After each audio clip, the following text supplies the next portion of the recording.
A sexta questão diz o seguinte: qual a menor resistência que podemos conseguir associando 4 resistores de 4 ohms e qual a maior resistência, né? Então, a gente vai aplicar a lei de Ohm, né? Mas, na verdade, aqui nós vamos simplesmente somar as resistências. Como é que eu faço para somar as resistências? Se eu somar as resistências de forma em série, R1 mais R2 mais R3 mais R4 mais R5 até o enésimo R, eu estou colocando eles em série. Então eu estou somando, pois a corrente está passando, sofrendo a resistência de todos eles. Então no final do circuito aqui, eu vou ter a soma dos 4 resistores, que cada um vale 4, portanto eu vou ter 16. Então numa soma paralela, em série, eu vou ter a maior resistência. Agora, se eu colocar 2 para um lado e 2 para o outro e fazer um paralelo, eu vou ter uma resistência intermediária. Agora, se eu conseguir colocar todos eles em paralelo, significa a corrente chega no terminal e tem que se dividir parte para cada um deles. Como eles são iguais, a corrente que vai percorrer cada um deles é igual. Ela se divide em 4 partes. E isso faz com que a resistência final caia. Como é que a gente faz essa conta? 1 sobre R, então, o inverso da resistência total, corresponde à somatória de todos os inversos das resistências. Então, é 1 sobre R1 mais 1 sobre R2 mais até 1 sobre Rn.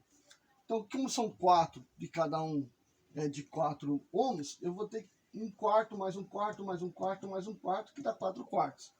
Invertendo isso, continua sendo 4 invertido, que dá 1. Né? 4 sobre 4 invertendo dá 1. Portanto, a menor resistência é 1. Ok? E a máxima é 16. Aqui eu vou explicar aqui qual foi o objeto que eu coloquei aqui, né? Resistores, eu coloquei aqui, quem estuda eletrônica vai conhecer então o resistor como um componente eletrônico, que tem um código de cores. Então esse código de cores aqui vai dizer qual é a resistência total desse resistor. Então ele é feito de determinados materiais que oferecem uma resistência à passagem da corrente elétrica. Dependendo dessas cores aqui, você vai ter um tipo de resistor, uma intensidade diferente de resistor. Quem é que manda nessa proporção aqui, né? É o material que é feito o resistor, né? A densidade desse resistor. Então, seguindo,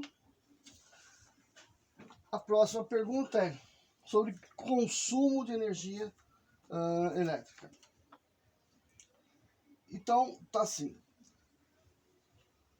Qual o custo de energia em banhos para uma pessoa que usa o seu chuveiro de 5.000 watts de potência 15 minutos por dia, ao longo do mês, sendo que o custo do quilowatt-hora é de 30 centavos de real.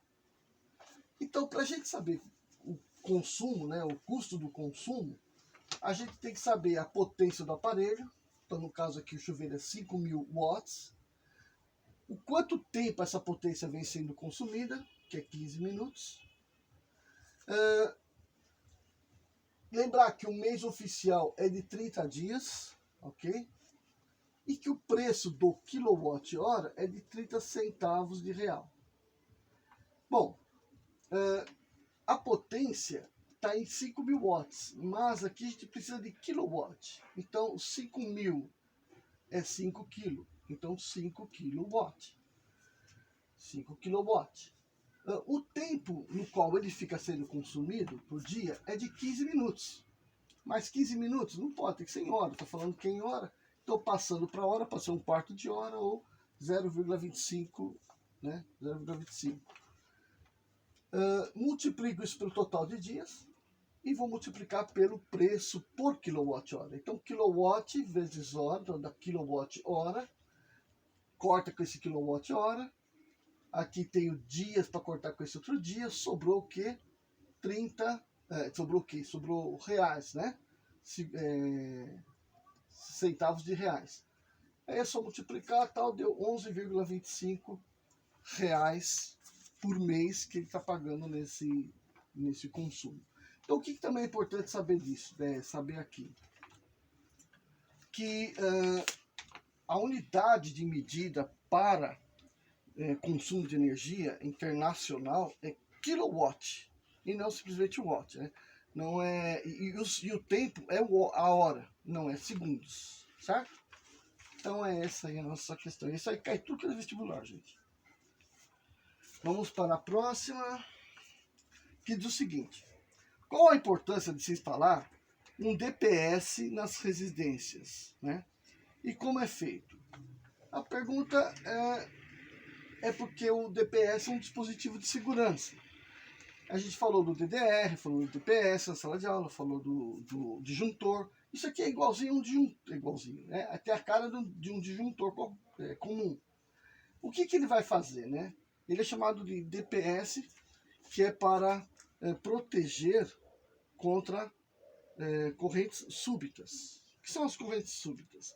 São aquelas decorrentes de raios, né? Principalmente de raios. Então, o que acontece? Não depende do seu circuito interno e nem do que está vindo na rede. Depende de coisas externas à sua rede. Então, um raio, né, dependendo da orientação desse raio, ele pode intensificar a corrente elétrica para dentro da casa, como ele pode também subtrair corrente, ou pode simplesmente se somar à corrente, né? Se ele realmente cair dentro da instalação, que é o mais raro de tudo. Então, como é que é feito essa colocação? Então, normalmente você vai ter aqui um aterro na sua residência, que é o terra, no qual funciona como um para-raio, vai descarregar toda a corrente súbita lá para terra, não vai vir para a rede, ele vai ser descarregado aqui na terra. Embora ele, quando venha, pode ser que ele entre pela corrente. Se ele entrar pela sua rede, ele pode entrar ou por uma fase, ou pela outra fase, ou pelo neutro. Então, dentro da residência, você vai ter que ter um DPS para cada uma dessas duas fases. Um DPS para uma fase, um DPS para outra fase. O neutro, você também pode pôr um DPS para o neutro. Mas também, o que é mais comum, aqui mesmo, onde os três entram, o neutro você já faz um aterramento no neutro aqui. E aí, portanto, a sua rede fica protegida. Agora, protegida como, né? Então, todos os aparelhos da sua casa têm um aterramento para o terra, né? Para o terra, lógico. Tem um aterramento feito, então você tem uma fase, um neutro, que faz parte da fase, que faz parte do circuito, e o aterramento que não faz parte do circuito. E todos os aterramentos vão estar, todos eles aqui conectados. O DPS é mais uma coisa conectada aqui.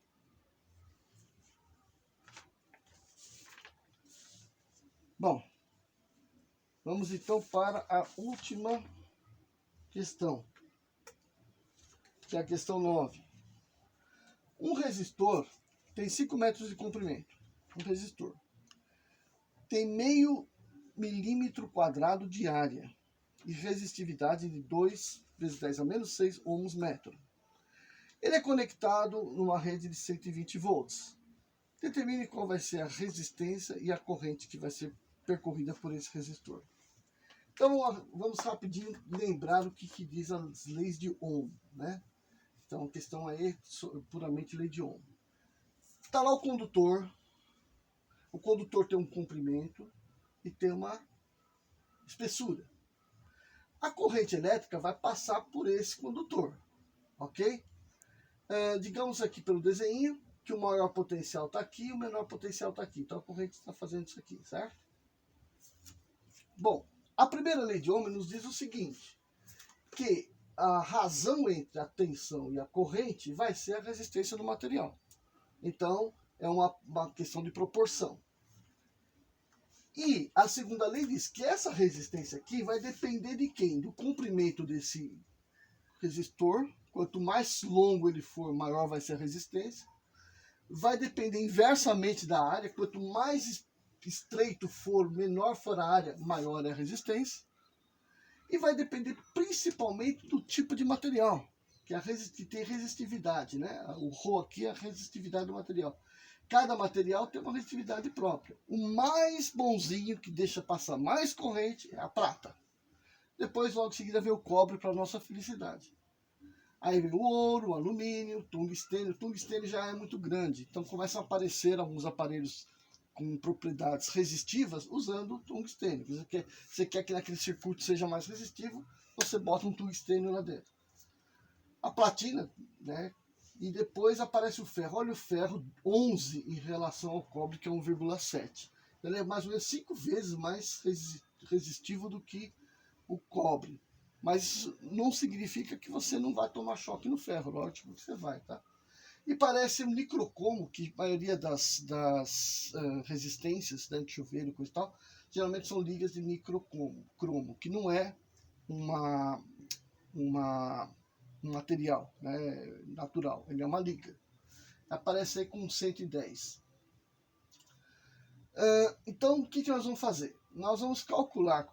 depois é importante saber o seguinte, já que a corrente vai vir por aqui, por que a gente tem fios, né, nas nossas residências que são todos compostos por pequenos fiozinhos, né?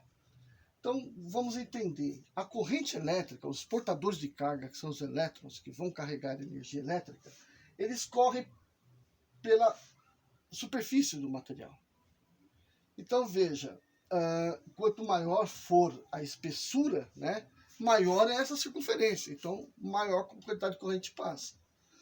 Sabendo disso, quando você tem um fio único, você tem a corrente passando por essa superfície. Agora, com fios pequenininhos, você vai ter uma somatória de circunferências que, no final das contas, vai ser maior que esse aqui. Então, esses fiozinhos são muito melhores condutores do que um fio único, tá?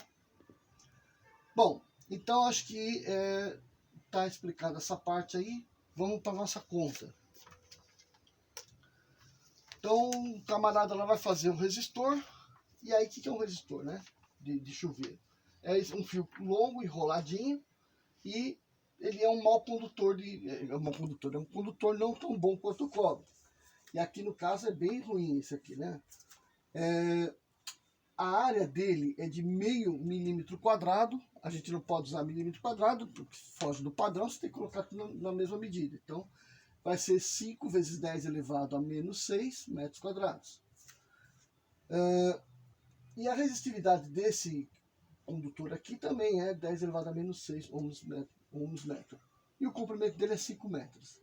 Então, aplicando a segunda lei, a gente vai ter que multiplicar a resistividade pelo comprimento e dividir pela área. Isso vai dar 20 ohms. Tá? Isso aqui cortou com esse, né? Aí você vai ter meio vezes 5 vezes 2. Então você tem lá, 2 vezes 5 dividido por meio. E aí você vai ter lá 20 ohms.